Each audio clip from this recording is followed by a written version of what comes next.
Mis hermanos, paz y bien a todos. Bienvenidos a este canal de filosofía, teología y la visión franciscana del hombre y de la vida. Los invito a que reflexionemos en el tema de la muerte y el juicio. Muerte y juicio. Estamos dentro de esta gran temática que se llama escatología, que es una de las ramas de la teología. Y ya en un video hemos explicado el significado de la escatología. Los invito a verlo. Me gustaría iniciar este tema con una breve narrativa que dice lo siguiente. Pregúntale a ese obrero que se dirige a su trabajo, ¿a dónde vas? Les dirá, yo a trabajar.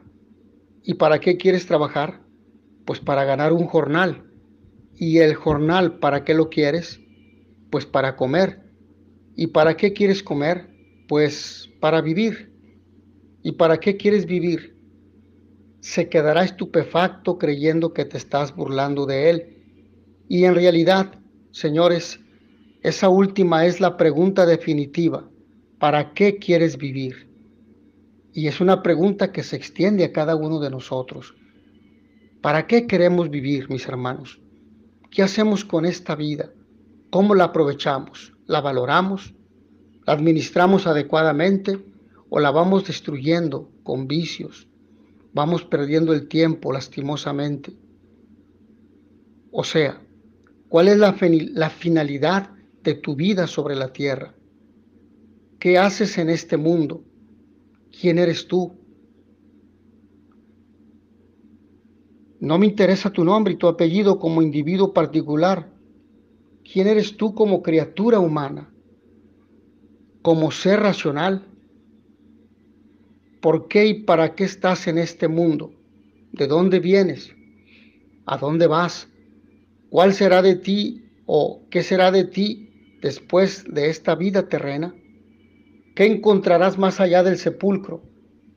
Señores, estas son las preguntas más trascendentales, el problema más importante que se puede plantear un hombre sobre la tierra. El hombre no es solo materia, no es solo un cúmulo de células, como dicen los abortistas, es también espíritu. Y como dice el Papa San Juan Pablo II, es un espíritu encarnado o es una estructura pensante. No es solo para este mundo, es para el eterno, es para la eternidad, porque es un ser trascendente. Por eso busca la verdad y el bien, por eso practica la justicia. Las cosas que creamos exigen nuestra eternidad. Nuestros estudios, las familias, los trabajos, todo lo que realizamos en la tierra. La justicia exige eternidad, por lo tanto. No tiene sentido que un objeto material creado por el ser humano, silla, mesa, etcétera, pueda existir por más tiempo que el hombre que lo creó. Esto implicaría una perfección de la criatura, silla, mesa, etcétera, que superaría a su creador, el hombre.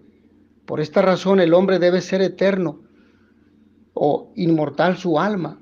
Su alma debe seguir existiendo después de la muerte. Las cosas que creamos exigen nuestra eternidad. Sabemos que no somos eternos porque lo eterno no tiene ni principio ni fin. Nosotros en lenguaje metafísico, filosófico, somos seres sempiternos. Es decir, tuvimos un inicio pero nunca un fin, así es nuestra alma. Pero hemos dicho que la justicia exige eternidad. No es justo que una persona que fue buena toda su vida y en esta vida sufrió bastante, deje de recibir una recompensa por el bien que hizo. Debe haber un más allá donde se le recompense, porque actuó, se esforzó, actuó con justicia, vivió en la verdad, hizo el bien. Tampoco es justo que alguien que fue verdaderamente malo en vida y no tuvo castigo por sus actos deje de recibir el pago de sus obras. Debe haber un más allá donde pague y repare por el daño que hizo, aunque tenemos esta vida para resarcir los males que hayamos hecho.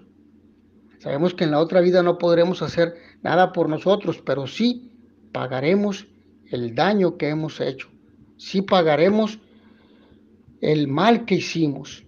A lo largo de toda la historia, en las diversas culturas, religiones y civilizaciones, se ha dejado ver que el hombre tiene un profundo deseo de trascendencia que está inscrito en su naturaleza, en su corazón. No se ha resignado a creer que todo acaba con la muerte. Siempre ha creído en un más allá, en un después de la muerte, y es que el hombre no es solo para este mundo, es para el eterno. ¿Por qué hablar de las postrimerías? Al ser el hombre un ser trascendente, es decir, que no acaba con la muerte, es necesario hablar de la realidad que le espera después de este doloroso paso. Es necesario hablar del tema de las postrimerías o escatología o novísimos, realidades que hoy no se mencionan precisamente porque el hombre de hoy no piensa en su fin y no quiere pensarlo, porque vive preocupado, vive absorto, vive distraído en este mundo, mareado, convulsionado con las redes sociales y por tanto no piensa en cómo vive ni en las consecuencias de sus actos, solamente movido por el apetito sensible emocional, porque esta es parte de la corriente de pensamiento de esta época contemporánea. Es necesario hablar del tema de las postrimerías o novísimos o escatología, porque quien no tiene razones para morir, no tiene razones para vivir. Aquel que cree que la vida termina con la muerte, puede vivir de cualquier manera, no le importa la manera como obra, como vive, como actúa durante su vida, pues considera que sus acciones no tienen trascendencia, no tienen consecuencias, y es más, cuando sufre un fracaso en su vida, cree que ya todo terminó, que no tiene sentido seguir viviendo, mientras que quien comprende la trascendencia del hombre, quien sabe que la muerte es solo un paso a la vida eterna, siempre tiene razones para vivir, aun cuando lo ha perdido todo y aún encontrándose moribundo o en la situación más extrema y desesperante. Por ello, las postrimerías ayudan a tener razones para morir y sobre todo para vivir correctamente o correcta y santamente, pues como lo dice la Sagrada Escritura, acuérdate de tus postrimerías y no pecarás jamás. Eclesiástico 7:40. ¿Qué quiere decir esto? Acuérdate que la vida tiene consecuencias. Lo que hagas en el presente tiene consecuencias en el futuro y que la vida no termina con la muerte del cuerpo. Las postrimerías o novísimos o escatología nos ayudan a tomarnos en serio el presente de cara al futuro, pues nos hacen conscientes de que en esta vida nos la jugamos todo, la salvación o la condenación eterna, o pasar un largo tiempo, largo, prolongado, en situación de purificación. Y sabemos que el infierno, como lo veremos en su tema, cuando toquemos ese tema, el infierno es eterno. Las postrimerías son muerte, juicio, infierno, purgatorio y cielo o gloria. Veremos cada una de ellas en las 3 lecciones siguientes. Vamos a ver cada uno de ellos cuando toquemos cada uno de estos temas, es decir, cuando toquemos infierno, purgatorio y cielo. Ahora, la muerte. Existen 2 concepciones de la muerte. La concepción pagana, la concepción materialista, que ve en ella el término de la vida y que piensa que se terminó todo y que no hay consecuencias. Por lo tanto, la destrucción de la existencia humana, la que por boca de un gran orador pagano, Cicerón, ha podido decir: la muerte es la cosa más terrible entre las cosas terribles. Omnium terribilium, terribilissima mors. Y la concepción cristiana, que considera la muerte como un simple tránsito a la inmortalidad. Porque, señores, a despecho de la propia palabra, Aunque parezca una paradoja y una contradicción, la muerte no es más que el tránsito a la inmortalidad, es decir, es la puerta que nos abre el camino a Dios. Qué bien lo supo comprender nuestra incomparable Santa Teresa de Jesús cuando decía: ven, muerte, tan escondida que no te sienta venir, porque el gozo de morir no me vuelva a dar la vida. Ahora bien, la muerte, ¿qué es la muerte? Vayamos a definirla. Es definida por el Catecismo de la Iglesia Católica como la separación del alma y el cuerpo. Lo dice el Catecismo en los números 997, 624, 650 y 1005, y como el final de la vida terrena. Catecismo 1007 y 1008. Debemos aclarar aquí que hablar de cuerpo y alma no es dualismo. No es dualismo. El dualismo dice que el cuerpo y el alma se oponen, que el alma es buena y el cuerpo es malo, y que el alma está apresada en la cárcel del cuerpo. El cuerpo es la cárcel y que el cuerpo es tumba en la cual el alma puede morir, siendo lo primero malo y lo segundo bueno. Esta es la visión platónica y neoplatónica. Platón así define al hombre. Los cristianos consideramos cuerpo y alma como un regalo de Dios y unidad, tanto que creemos en la resurrección de la carne. El dualismo dice que cuerpo y alma son dos sustancias distintas. Los cristianos entendemos al hombre como una unidad sustancial de cuerpo y alma, no son dos cosas separadas. La muerte es consecuencia del pecado. La muerte es la paga, por el pecado. Esta no se encontraba en el plan de Dios. La Iglesia así nos lo ha enseñado.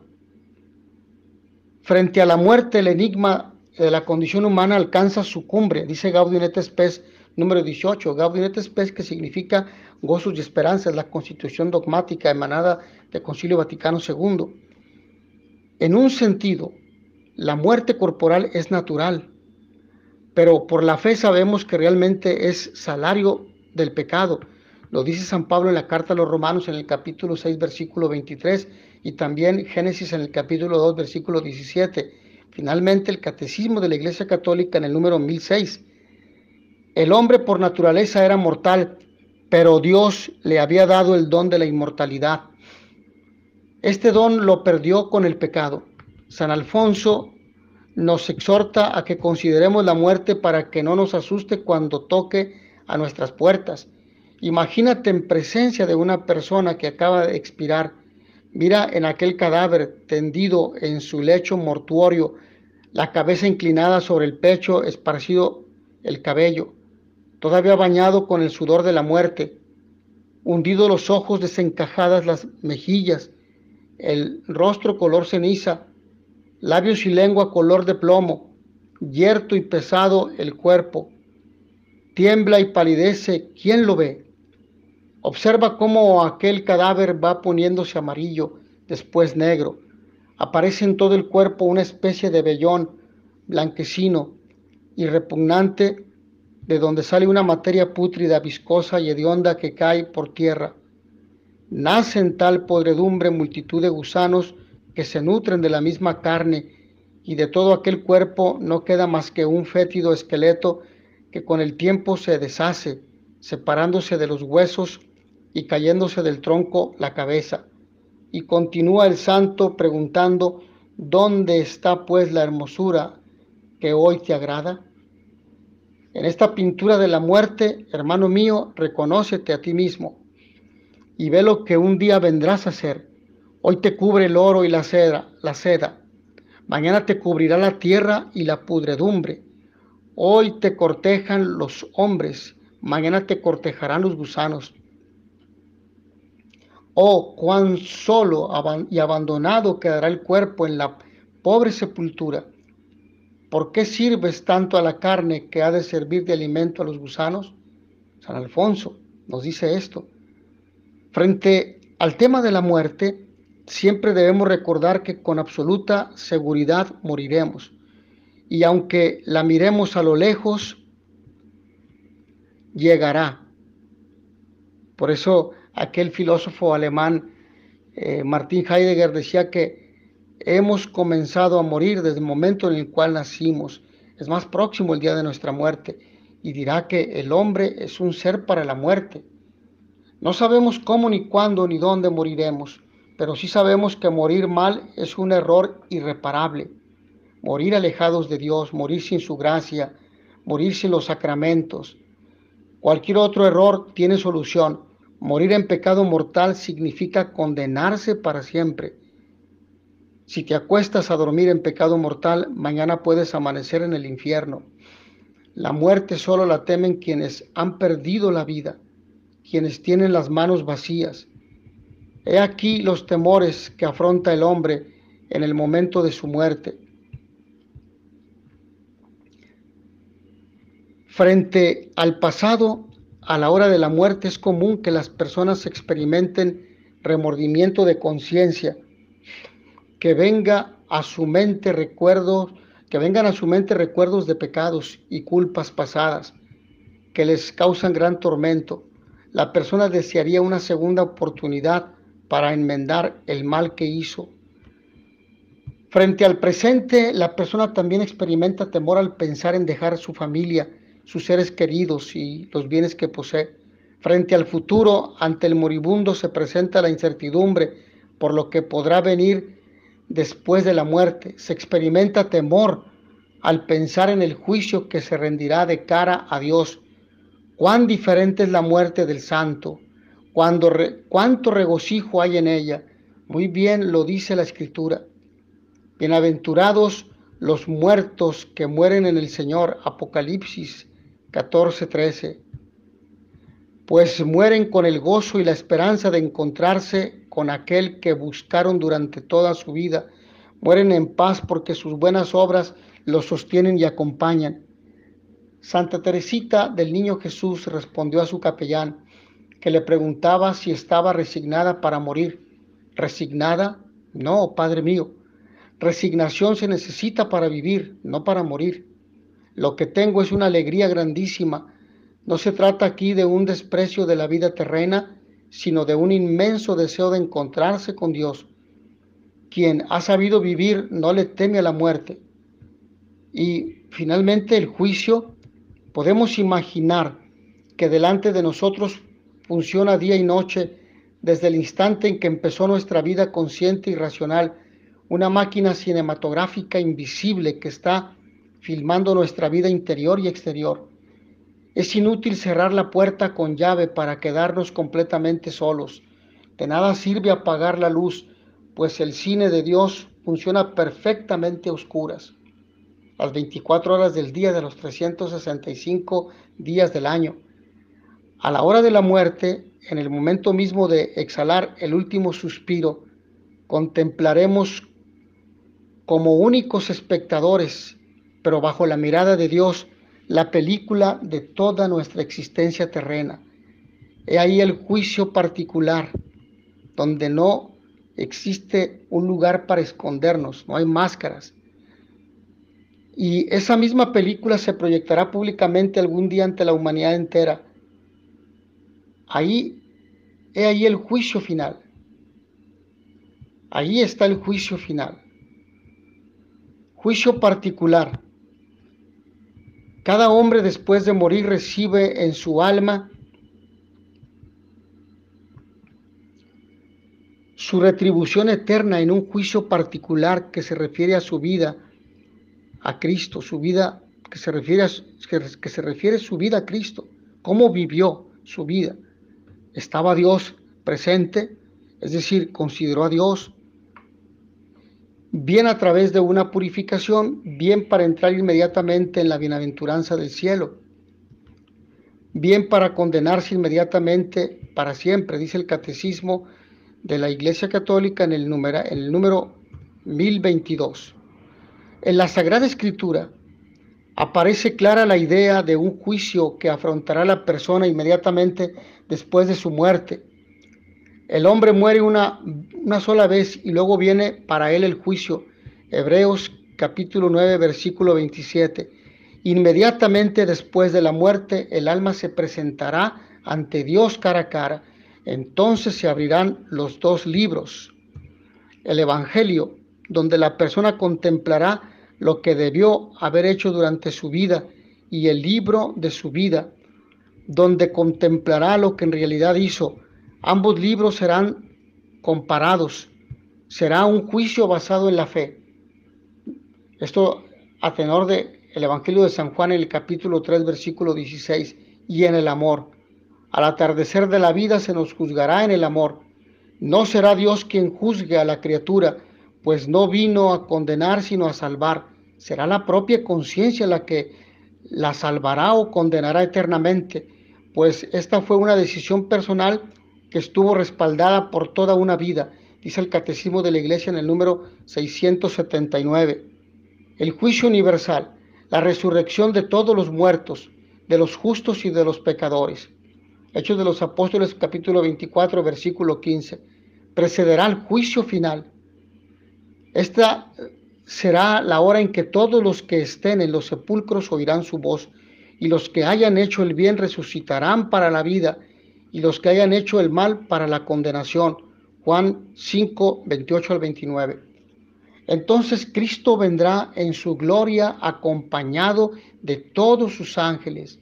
Serán congregadas delante de él todas las naciones, y él separará a los unos de los otros, como el pastor separa las ovejas de las cabras. Pondrá las ovejas a su derecha y las cabras a su izquierda, e irán estos a un castigo eterno y los justos a una vida eterna. Es lo que nos dice el Evangelio de Mateo en el capítulo 25, versículos 31, 32 y 46. Y también el Catecismo de la Iglesia Católica en el número 1038. Este juicio tendrá varias características importantes.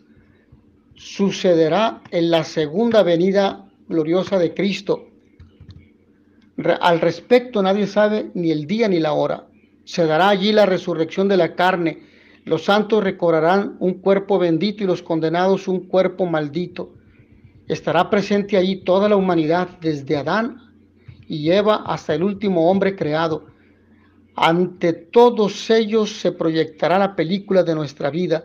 Así los condenados sabrán que se condenaron por soberbia, por no haber hecho un simple acto de arrepentimiento. Sabrán que muchos de los bienaventurados pudieron haber cometido pecados peores que los suyos, pero con la diferencia de haber acogido la misericordia de Dios.